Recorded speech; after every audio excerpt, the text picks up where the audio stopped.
नदी नाही नदी नाही आता या आंबा दिसतो ना आंब्याच्या खाली वावर आहे त्याच्या खाली नदी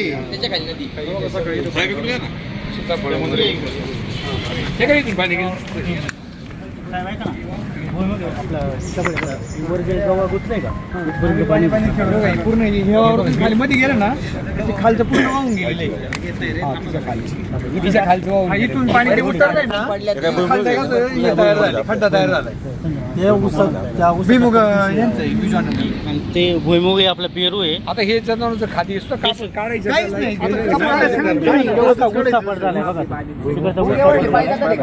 आणि ह्या साप अडकले पूर्ण त्याच्या मातीचा किती क्षेत्र असेल तरी सगळे सगळं टोटल सगळं किती वेळ खालून नाही गेलं कोणची जमिनीमध्ये नाही ऊस गेला ना ऊसाचं नुकसान. आणि हे मंदिर खाली ऊसाचं क्षेत्र आहे त्याच्या खालून नदी आहे. आणि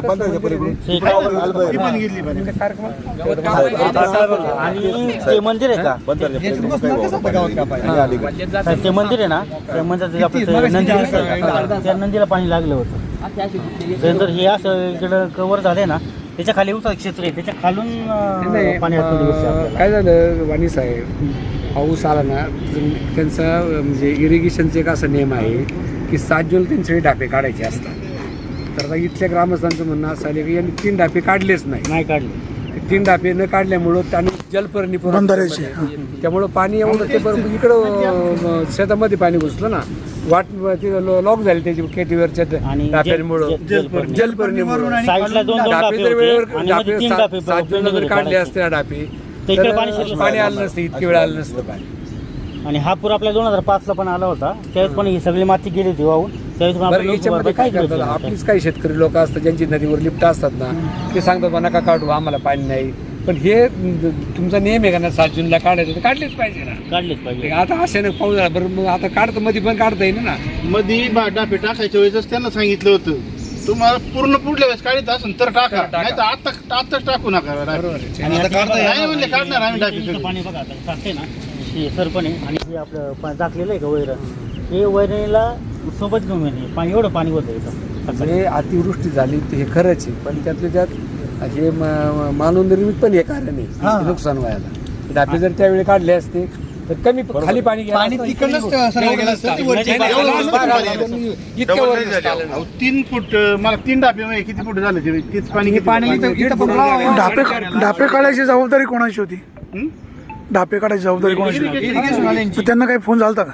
सांगितलं कोण अधिकारी सरपंच सांगतील ना कोण अधिकारी होता? सिनलकर भाऊसाहेबांना फोन केला होता 5-6 दिवसापूर्वी.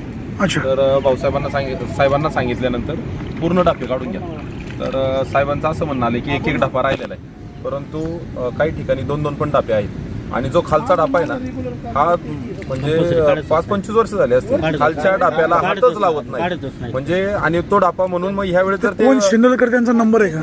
नाही आता सिनलकर आहे ना लाव त्यांना फोन कळेल ना. त्यांनी जर प्रिकॉशन घेतलं असतं तर कदाचित एवढं नुकसान झालं नसतं ना. लेवाणी साहेब आता जनावरांना खाद्य संध्याकाळी खायला घालाय काही नाही डापे काढायला सांगायची गरज नाही शासनाचे नियम येतो त्यांना तसं आहे का? स्टँडिंग ऑर्डर आहे 7 जूनला केलीवरची डापे काढायचे. ऊसाचं पातळ आलं काय काय काय ऊस उसून आला पातळ नाही ऊस उपटून आणले बरे स्पीकर ऑन करा ना. पाणी पोहोचलत नाही. नंबर द्या मला. रामकृष्ण रे आम्ही इथं हिवरेतर्फे नारंगावच्या केटीवेर जवळ आलेलो इथं. तर केटीवेरच्या पासून इकडं उत्तर बाजूला आणि दक्षिण काय बाजूला जवळपास त्या मंदिरांपर्यंत पाणी आले. सगळं ऊस भुईमूग गोठ्यांमध्ये पाणी गेले गुरांची खाद्य सगळी ते वाहून गेली काही शेती पण वाहून गेली.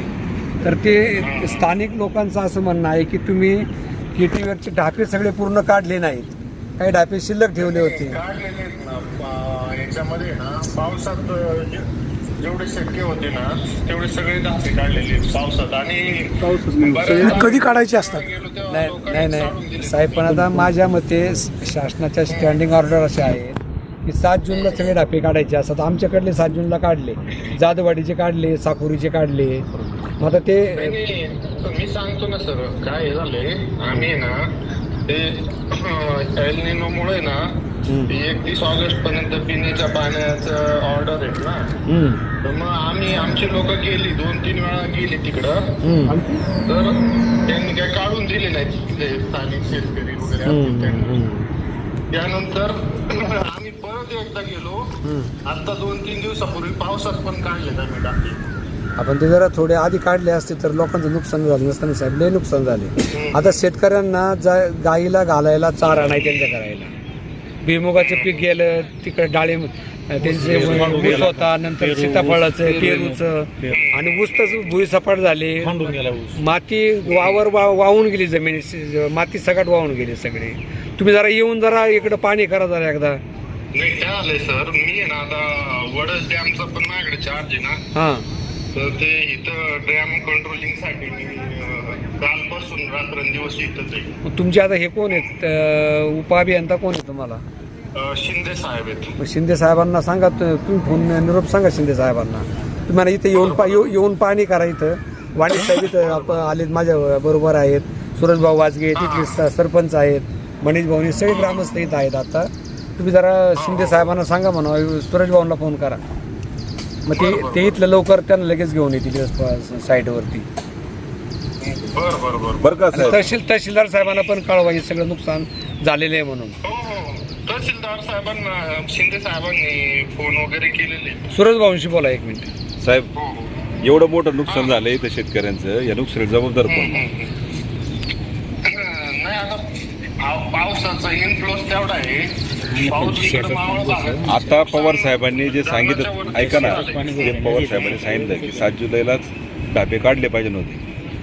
आता हे लोकांनी, तुम्हाला मनीष भाऊ पण ग्रामपंचायत सदस्य आहे, त्यांनी पण वारंवार फोन करून सांगितलं, हे जर ढाबे काढले असते साहेब, इथं वावरामध्ये पाणीच नसतं ना.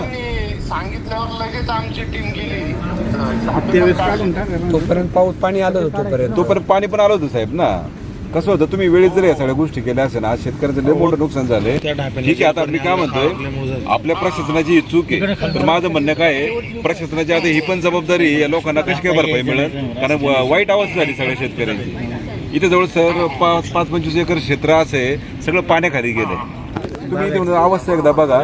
तुम्ही तहसीलदार साहेब असेल, तुमची सगळी टीम असेल, एकत्र वाटेस इथे या, इरिगेशनवाले, महसूल विभाग एकत्र येऊन सगळी पाहणी करा, यांचे पंचनामे करा, कृषी खाता असेल, आणि मग यांची या सगळ्या शेतकऱ्यांची भरपाई मिळेल अशा पद्धतीने करा. फार नुकसान झाले साहेब. हां, 1 मिनिट. तुम्ही शिंदे साहेबांना सांगा, तहसीलदार साहेबांना सांगून मी पण तहसीलदार साहेबांना फोन करतो. कृषी विभागाचे ते तालुका कृषी अधिकारी त्यांना पण म्हणा तुम्ही या, की त्यांना माहिती आहे त्याच्यामधलं सगळं. हे सगळे येऊन सगळे संयुक्त पाणी करा. आणि शेतकऱ्यांची तुम्ही काय आता अडचणी, जनावरांना खायला त्यांच्याकडे घालायला चारा नाही राहिला. सगळं भुईमुग सगळं जमीन वाहून गेली, पिकं सगळी गेली. 20-25 एकर जवळपास दोन्ही बाजूचं क्षेत्र असेल सगळं. तुम्ही जरा ताबडतोबीने कार्यवाही करून लोकांना मदत कशी मिळेल असं पहा. हां, मी पण करतो ना साहेबांना फोन करतो ना, करतो. ओके, धन्यवाद. बरोबर आहे. काय माननीय तहसीलदार साहेब, तालुका कृषी अधिकारी, इरिगेशनचे कार्यकारी अभियंता, आणि मग ग्राउंड लेवलचे मंडलाधिकारी, तलाठी यांनी समक्ष येऊन शेतकऱ्यांना बोलून संयुक्त पाणी करून पंचनामे करावे. जास्तीत जास्त लोकांना नुकसान भरपाई कशी देता येईल, किंवा हे काही लोकांना खाद्यच राहिले नाही, यांनी खाद्य कुठं, त्याची खाद्याची पण तात्पुरती काहीतरी जनावरांची व्यवस्था केली पाहिजे शासनाच्या वतीनं. आमची वैरण पण भिजली आहे, चारा तर काही काढायला चान्सच नाही. तो विषय गावची क्षेत्र गावची पलीकडे तिकडे पाणी, पण आता चाराचा वैरण पण होती, त्यात पण पाऊस गेला, पाणी गेल्यामुळे ते पण खराब झालं. आणि जनावर आमची सगळी आजच्या मंदिरात बांधलेली.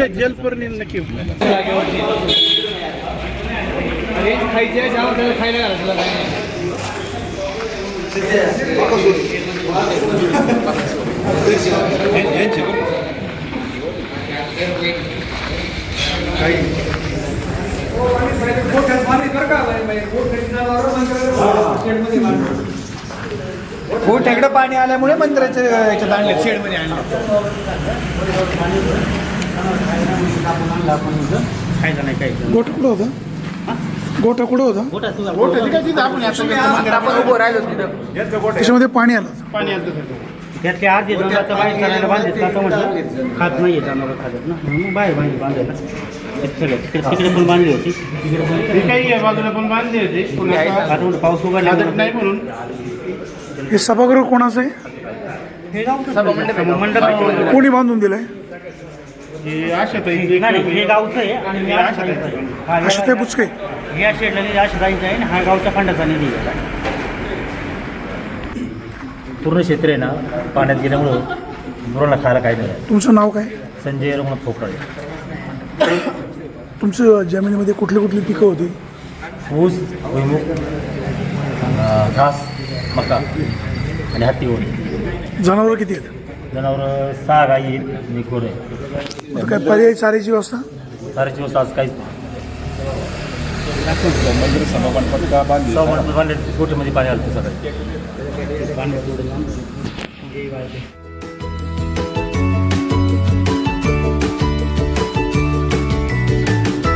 बातम्या शेतीच्या, बातम्या मातीच्या,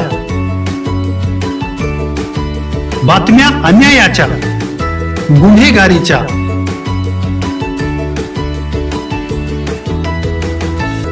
राजकारणाच्या आणि समाजकारणाच्या, शोषणाविरुद्ध बुलंद आवाज, जनसामान्यांच्या हुंकाराची गाज, सत्कार्याला प्रोत्साहन, दुष्कृत्याला अनुशासन, निर्भीड, निस्पृह, सडेतोड, बेधडक आणि रोखटोक म्हणजेच विघ्नहर टाइम्स. शोध बातमीचा, ध्यास सत्याचा. आपलं चॅनल, आपली बातमी. सबस्क्राईब तर कराच, पण बेल आयकॉनवर क्लिक करायलाही विसरू नका.